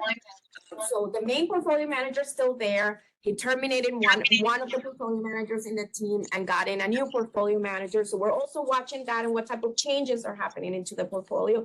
And he's mentioned that at some point in the future, look out 5 years, there's going to be a retirement, right? So we're watching all of that. In watch in September. Well, BAM put it on watch in September. Typically in any client that I watch. That's so disconcerting. Yeah. When we put it in watch, it's not an immediate termination. It's at least, a period of time where we're watching what are the changes that are happening in the manager before we make some sort of recommendation to if it's pertinent to terminate and move somewhere else. In terms of, I think the other question was, do we still believe that active manager makes sense in mid-cap? Yeah, the answer is gonna be yes. Yes, we believe that in a higher. Large cap, we think that it makes sense to be passive, but mid cap and small cap, we still believe that there's Large cap selected. In mid cap, we definitely think that it's a compelling place to be especially towards the smaller end of the mid cap index. You've got smaller cap companies with a big rate of growth, but they're high quality balance sheets and they're less sensitivity to higher borrowing costs. It might actually be a more attractive place to be than small cap. So I read The lower volatility. Yeah, I want Effie to speak because he's speaking anyway, so let's just. Thank you. I hope I didn't exceed my audio quota. Sorry, what was that? Can you hear me? yes. Okay, I just wanted to make sure I understand this correctly. The number in parentheses, that's like the percentile compared to other peers in that group, right? Correct. I'm sorry, did you hear me? Yes, I answered yes. Yeah, so I couldn't hear. Okay, yes. So if we're looking at Wellington, the 5-year returns, 97% of their peers beat them. So like they're in the bottom 3% of anybody who manages mid caps. Is that correct? Is that the correct understanding? Mid cap core, not mid cap growth. Yes. Okay, but still, relative to their peers, like we're basically like sticking with an investor that's in the bottom 2 or 3% of everybody in the universe of that investment strategy. For that time period, yes, but if you go out, there's more periods where the manager has been in the top quartile. So, I mean, it's. For Wellington, I don't see that. If you look at the calendar year, no, go to the calendar year page, the following page, page 3. And look at their performance every calendar year and that number in parentheses. They have a bunch of small wins and then they got blown out here. 11.5% excess return is I pretty mean, substantial. even if we look since inception, it looks like they're below average.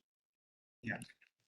And that's a very long time period. Conversation taken. This is not relevant. I mean, yeah, I think. The compounding power of big, two large numbers underperforming 2 years in a row has substantially damaged the track record. I think what you need to consider is if you put them on watch, what you're actually looking for to get them off watch. Because if they come back and they beat the benchmark by 2%, that big number is still going to be there for a very long time. So what are you saying to them? Do they need to swing for the fences to get back to, or really? But how today? Because I mean, I would argue how they manage the down years is the most important part. And I think it was as much a trigger for us to be paying attention as it is for them as a manager to change, right? Correct. So that's kind of where I'm looking at it. We need to make the decision. And I would just end by saying I don't want a manager that's swinging for the fences, hoping that they will get lucky and improve their performance that way. I think it's a bit risky to have someone like that. There are substantial risk controls within place. At Wellington, it's a very large manager with a big team there.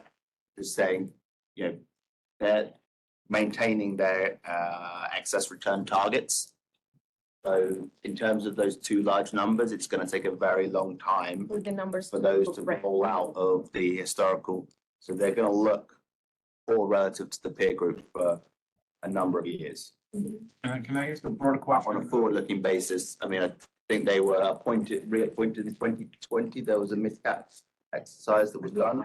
Yeah, about. So they were picked and reaffirmed based on being a top quartile manager, essentially, or 30 at least, for the previous 4 years. So my question is really for Siegel and for BAM. Can you guys take a look at the benchmarks that we use in I'll say in the US equity, because I mean, I think it's pretty clear cut we're using MSCI for non-US. But do we run the risk that sometimes the small cap folks are running on a Russell? We have an S&P 400 for there's some overlap, there's some underlap, there's does it make sense? And I think BAM should really weigh on it in this too, for us to adopt a suite of benchmarks from one provider so that there's some consistency when we get reporting, or consistency when we construct the portfolio, that we're not just kind of overlapping on each other, and that a mid-cap manager is really doing mid-cap, a small-cap manager is really doing small-cap. And what's that? Agreeing with John today twice. I mean, What's going on? Good insight. It just makes sense. If it's Russell, it's I Russell. think that's a highly relevant comment, but I think also you've got to have some understanding of what the manager themselves wants to be benchmarked against. That is all fit. That is all well and It's a dual benchmark. and maybe a dual benchmark, but I think it's some of us at this board have the benefit of been doing this for a really long time. So we understand the subtle nuances and the changes of benchmarks. But this board isn't comprised of just people that are investment professionals, right? So I think that we need as much clarity as possible to be able to explain this to A, our principals, and B, our members that might be tuning in, trying to understand what we're doing here. In addition to that, John, I would suggest, and I was thinking about this yesterday, package similar to what you all put together for BAM University at NYCBERS University in terms of the managers and the role that they play, which ones are aggressive, which ones are, deep value, which ones, and what does that mean especially as a new trustee that's coming in, that someone else made the decision to hire a manager, but you're on the hook from a fiduciary responsibility to keep on track on that going forward. To have some sort of document ready that can be given to newer trustees as they walk in, roles of Siegel Marco, roles of Axia, some of the basics that I feel like sometimes we're catching up in meetings, right? Fair points. And we all need to be working in the same direction in terms of supporting and servicing the trustees. And Vanessa and I had this conversation, and Patrick and I have had this conversation as well in the past, that we make recommendations. You guys have the responsibility to make decisions, and we're trying to help you in that decision-making process. So anything we can do to help provide more transparency in terms of what we do and how we do it. There's no such thing as a bad question, although there are bad answers from time to time. But we encourage that. I'd say, John, if I can just comment, John, you asked the question specifically around benchmarks. Yes. I'm open-minded. I do think that's something we should reevaluate, our benchmarks across all strategies. Great minds think alike, Steve. If there's no other question on performance, we are trying to get to all of you the investment policy statement, at least as a first review at the next executive committee meeting. The investment policy statement, at this point where it said Siegel Marco put in red line changes, but it has not been reviewed by Axia. It has not been reviewed by BAM. So anything that you're gonna see here in terms of the next page, it has not been reviewed and discussed even with the investment staff here at BERS, okay? But we wanted to give you a little bit of why having an investment policy statement is probably the most important document that you have as trustees, because it gives you the framework on how the plan and the program and the design works. The triangle pyramid, however you want to call it, it's some of the basic information that will be in your IPS. Not just the objective of the plan, but the roles the board has, the executive committee has, the investment staff has, BAM has, the general consultant, and the specialty consultant. Whatever we put in that IPS has to be followed, so we do not breach fiduciary responsibility. When was the last IPS? The last IPS was approved in 3 years ago, about 3 years ago, yeah. It was 2021. I thought it was 2020. 2021. The most recent version I have in my records was November 21. Like November 2021. Is that we started the process, and then when it actually hit the board was in 2021. 21. The document should be reviewed annually, regardless if you as trustees make changes to the documents or not. It should be at least reviewed annually. And it's very important as new trustees to familiarize yourself with what exactly the document says and what's the structures. Another item that is very important in the IPS is that your strategic allocation that you just approved in September, it's gonna be there. And ranges about rebalancing are going to be there as well. And the governance oversight, which is on the right-hand side of this presentation. I try to make it as clear cut in terms of how it works in terms of the oversight. And we all have responsibilities. Your managers are also fiduciaries to this plan. And you will notice that the IPS will mention prudence, because that is one of the duties in fiduciary responsibility, prudence, and you will also mention loyalty in it, and there's no sliding scale, and what that means is, everyone has responsibility. Even if you're not asking questions, the moment that you're approving something as a trustee, that gives you full responsibility of what that decision was. The next slide is just a little bit of a preempt in terms of some of the preliminary rebalancing ranges that we have been working on. You're gonna see strategic allocation as the first column, and I just noticed I wrote allocation twice, so I'm sorry for that. Your preliminary allocation in September based on your State Street report. And our take of preliminary rebalancing ranges. I'm gonna start on the top. Cash, new asset class, 0.550 basis points of rebalancing range. So basically, it could go up to 1%. For fixed income, even though we increased the allocation to core fixed income, we are recommending the rebalancing to stay the same at 5%. High yield, because high yield is a parking place for private credit, we are recommending the rebalancing range to stay the same. I just want to be clear, September 2023 preliminary allocation is where the funds sit currently Correct. versus what we approved in September. So it's Correct. based on the prior, it's really largely based on the prior strategic asset allocation. Correct. So what the first column is what you approved in September. The second column is where the assets are, how the assets are invested today. Or as of September 30th. Yes.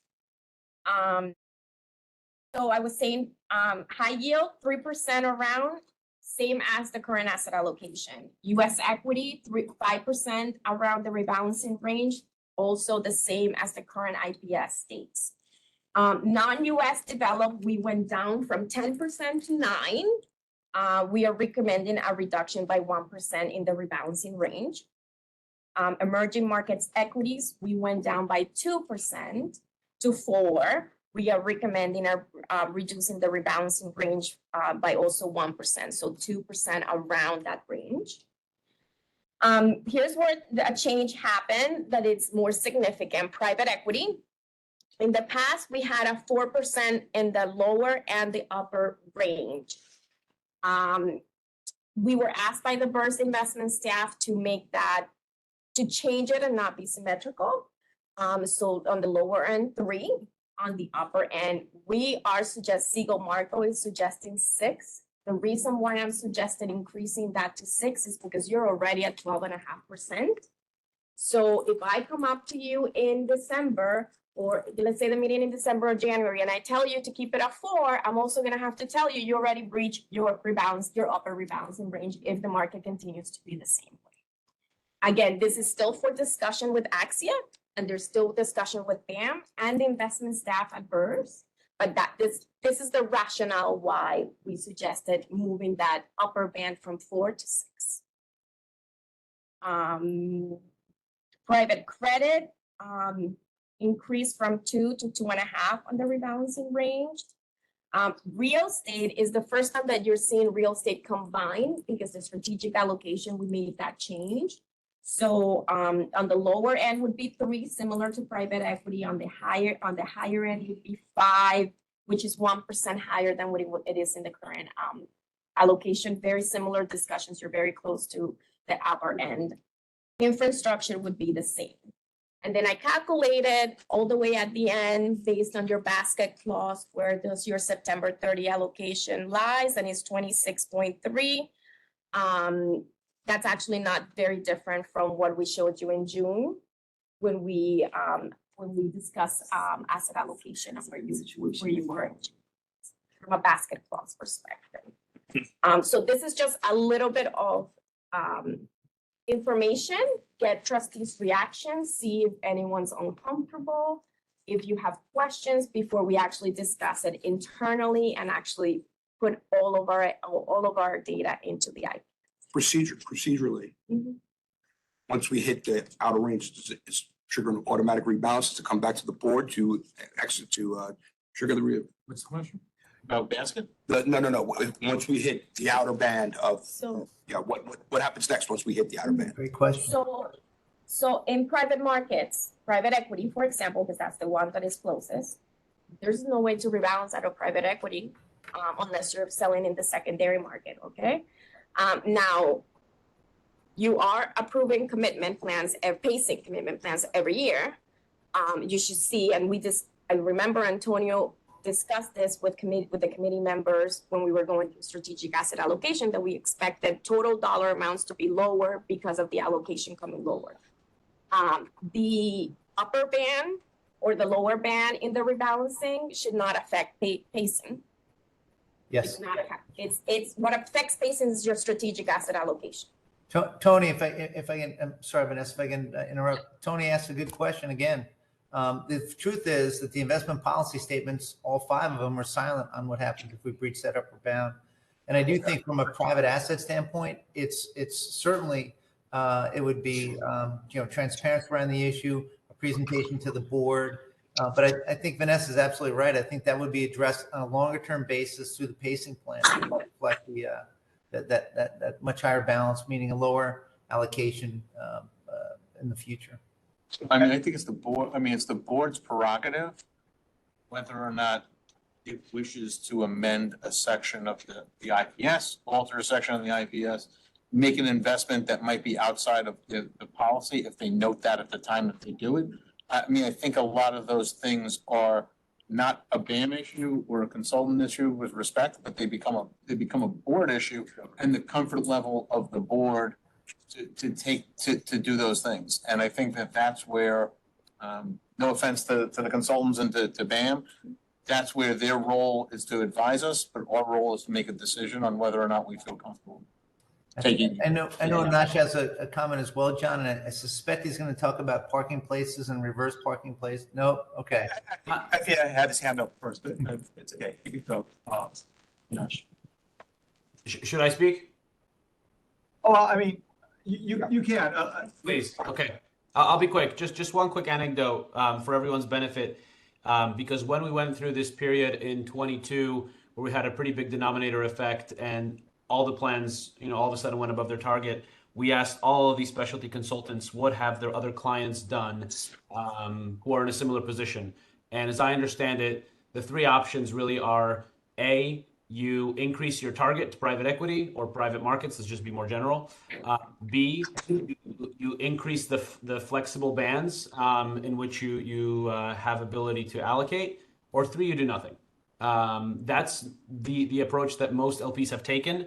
I think in that environment where public markets sell off, it means discounts in the secondary market for private assets widen, meaning that you have a larger discount if you wanted to sell. And unless you need liquidity, it's probably ill-advised to sell in that moment in time. So just some information about what other private equity LPs have done to deal with being over their targets. I mean, I will tell you that my other public clients have acknowledged in each of their meetings that they're above rebalancing ranges, and documented that they're comfortable with the fact that it's mostly the denominator effect, but they've acknowledged in the meetings that they're above the policy. We've had 9% asset allocation previously with 4% upper band. Now it's 8 with 6. And Effie, you have a question as well, or a comment? You had your hand up. Yeah. He's muted. Effie, you're muted. Can I unmute? I'm sorry, you're talking to me? Well, you had your hand up. I don't know if it. Yes, I did. Yeah, one of the questions Anash actually kind of answered, what do other people do? I'm just going to share my experience, like being at some point a risk manager. If a portfolio manager violated their risk parameters and they would come to me and say, well, the solution is to stretch the parameters, I would be very uncomfortable with it. And that's kind of what we're doing right now with the ban. That's true.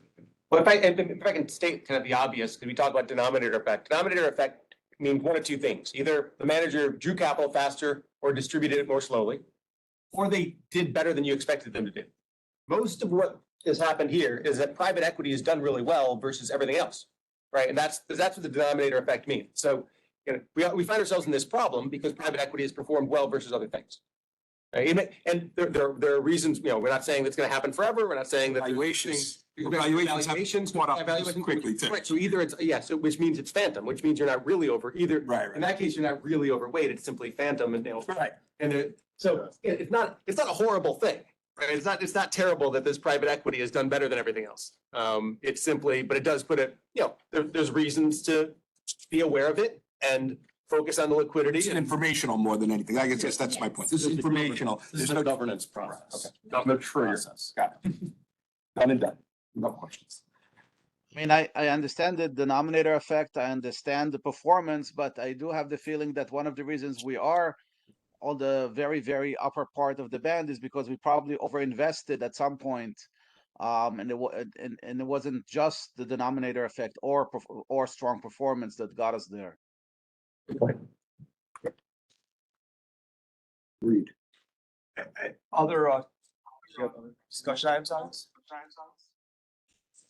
So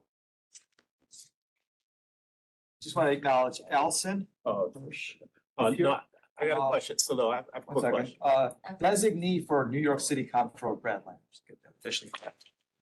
So, the chances that you want to evaluate like whether you're like in an upper standard deviation performance environment and not like shift, not say that you want to shift tactically, but just thinking about like if private equity is running up to the levels that that we're currently observing, doesn't in a lot of cases, as an assessment of the risk kind of parameters that you want to put around, isn't there a conversation about what are the chances that we can either sustain this performance or that we're kind of waiting around to see if, the performance will keep going up or will it drop off?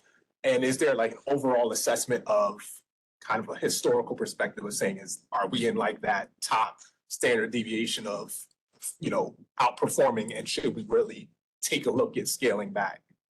It's just a comment or a question, Axia, you could answer, or anyone online. Yeah, that's private equity. Well, it's private equity is technically, It's private equity, so the question is has it outperformed so much that you want to basically sell your winners?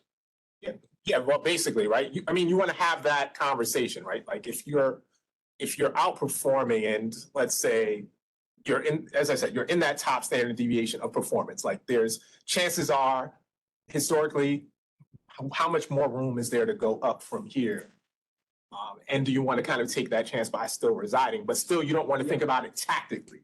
Just have a conversation or present that case to say, hey, this is part of the alert. In a way, you're doing that, right? Because if you think about it, whatever pacing we end up agreeing on for next year is going to be substantially lower than it was last year and the year before, right? So it's not taking it to zero, but it is taking a view, right? You're doing less next year than you were last year, and we can get into a longer conversation about, who's getting more of the value of a company these days, the equity or the credit, right? And I think if you think about where, about allocations to private credit, that's the pro argument, is that, the credit is now, if a company was going to make this much before the credit got this and the equity got this, if the company makes the same amount of money, the cost of capital is higher, so the credit's getting more, that means the equity get less. Now, maybe that's not what happened. Maybe there are better buys in the market, the equity will still make money.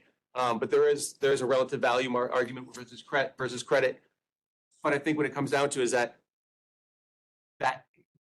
reduction versus what you've done in some of these previous vintages is actually doing essentially what you're talking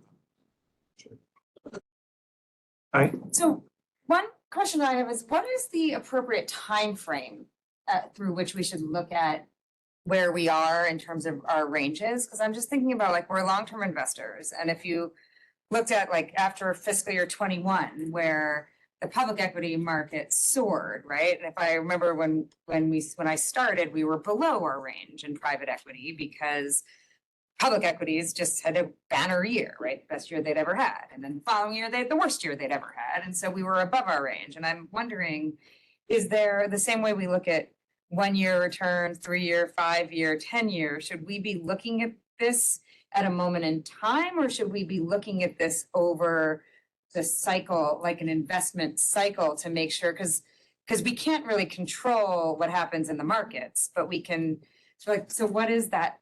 How should we be thinking about it from a time frame perspective?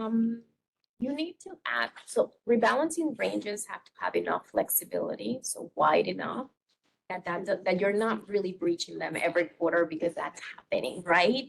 So that's why you wouldn't go to, I'll give you an example, in US equity to a 1% rebalancing range around it, because you would be breaching it. So they have to be wide enough that can alter some of that. You have a very diversified portfolio with different asset classes. I know the last 2 years have, equities and fixed income have been correlated, have gone down together at the same time. It's an anomaly. It had not had happened historically. But the ranges that we have are not for us to be changing them all the time. So I guess is the question on some level, is there like a different question that we should be asking in terms of like, how consistent are we in maintaining our ranges versus where we are like this month, next month, the following? So, I will tell you, in the last 10 years that I've been here, you have not breached any of your ranges on the upper side or on the lower side. I don't know if that happened before, but it has not happened to the ranges that we had. Now private equity is close to breaching that 4% range that we currently have in the That's IP. partially because we lower the allocation after approving the pacing plan. Right, but that's because we lowered the allocation. So it was, the allocation was 9, now the allocation is 8, so that goes down, right? Close to 13, so could be breaching it. Yeah. If we keep them at 4, correct, if you keep them at 4, No, we and can now even with the old one at this point. yes, and if you keep the allocation at 4, which is what your current IPS says, and that was my discussion on why I wanted to increase the allocation on the top end. So I can come here and say to you all, I'm going to leave the allocations the rebalancing ranges the way they are in the IPS. Private equity stays at 4%. Let's make the assumption this board or the full board approves the IPS in December, and then I come back in January or February with December final valuation from State Street, and I said, you already breached the board, breached the range. So what do we do now? And then I tell you, well, you're not going to sell private equity in the secondary market, or what is Axia recommending? And you're just going to make make something in the meeting notes and say, you are going to have a breached allocation, and we're working in the with commitments to slow your commitments going forward. It will come down, but it's going to take time. Yeah. So It's much easier, if I can just comment, Vanessa, it's much easier, obviously, in the public market space. So we have actually a rebalancing meeting at 9 o'clock every Wednesday morning where we do a couple of things. We look at, firstly, the cash flows, the distribution payments, any distributions that are coming in from any of the private assets, any capital calls. Again, the important payments to the beneficiaries of the plan. But then we also look at the asset allocation in the public markets to make sure that we're well within tolerance. We rebalance those. I wouldn't say we look at it. I wouldn't say we rebalance them every week. We certainly look at it every week. And we try to be smart about when we rebalance in terms of trying to keep transaction costs at a minimum. And we're also cognizant of when we transact. So for example, when we meet tomorrow, I believe we have some cash to raise. And we'll probably do that faster because of next week being Thanksgiving Day. You don't want to be executing anything, say, on a Friday. So we try to be thoughtful in terms of how we go through that process. We're not trying to be tactical in the markets. We're not making bets in terms of what we think will outperform. We're really trying to adhere to that strategic asset allocation that we've worked with the trustees and certainly with the general consultants and formulating. We want to stay in that what's referred to as that efficient frontier, and we are disciplined in terms of how we do that. Again, private markets, as Vanessa's explained, very different animal. And I will say, at least in equities, historically, for the last 10 years in equities, BAM has done a good job in keeping it close to target allocation. So there hasn't been a lot of deviation. Fixed income, there has been some deviation closer to the ranges, but not on the private equity side, at least that during the time that I've been here. And I think some of those deviations you talked about in fixed income, to be candid, were intentional, or we're not doing that at this point. I have a question. So we're going to rebalance our IPS. We're going to look to have discussion and then look to do that. Up until we do that, any recommendations that we have, is it wise for us to continue to make investments within the asset class?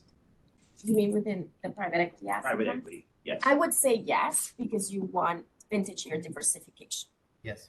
But I would say that you're gonna have to slow down the amount of money. So the 180, the 200 that you had seen and approved on a yearly basis, you're gonna have to slow that down.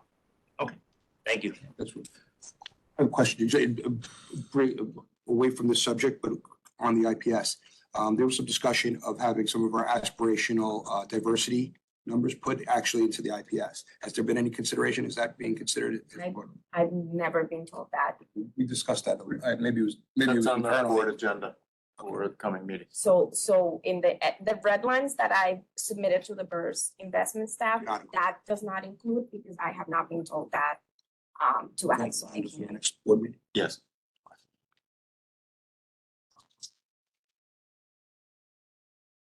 Any other comments, discussion? To just move forward. That was the final item for public agenda. The last matters are agenda 4 for executive session. Do I have a motion to enter executive session? So Thank you, Donald. May I have a second? Thank you, Tony. Sure. Any final discussion? All those in favor of entering executive session, please indicate with an aye. Aye. Any opposed? Any abstentions? The motion carries. We are now. Okay. I'll now report out on executive session. In executive session, the board approved a re-up commitment to a private equity fund. It has tabled private credit qualified fund and real estate fund. And the committee had a vote on a shareholder proxy plan for 2024. That was the last item on the agenda for today's executive committee meeting. The next meeting of the Board of Education Retirement Systems Executive Committee is currently scheduled for Thursday, December 21, 12:30 p.m. May I have a motion to adjourn this meeting? So moved. Tuesday. May I have a second? Thursday. All those in favor say aye. Aye. Aye. We are adjourned. See you all next month.